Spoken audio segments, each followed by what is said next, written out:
उस तरफ से हमने आपको दिखाया कि जब स्पिलवे खुला था और पानी का जो बहाव था वो आपने देखा, लेकिन अब एक ये दूसरी तरफ है। दूसरी तरफ जब हम आए हैं तो ये देखें, मैं आपको दिखाऊं तो ये कम से कम 15 से 20 लोग हैं जो आपको नहाते हुए नजर आ रहे होंगे। तो ये देखें फ्लो, देखें इसका पानी का कितना तेज़ है, यानी 1750 से ऊपर जब इसका फ्लो आता है तो रावल डैम का स्पिलवे जब खोला जाता है तो उसके बाद ये पानी का फ्लो जो है उस वक्त और ज़्यादा तेज़ होता जाता है जब ये वक्त गुजरता जाता है। तो इसमें क्या होता है कि जब फ्लो बहुत ज़्यादा बढ़ता है तो ये पानी अपनी सतह से बुलंद होता जाता है, जो नाला है उसको।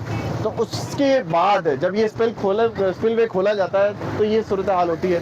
उस तरफ की सूरत हाल आपको दिखाई थी मैंने, आप इस तरफ की सूरत हाल देख लेंगे।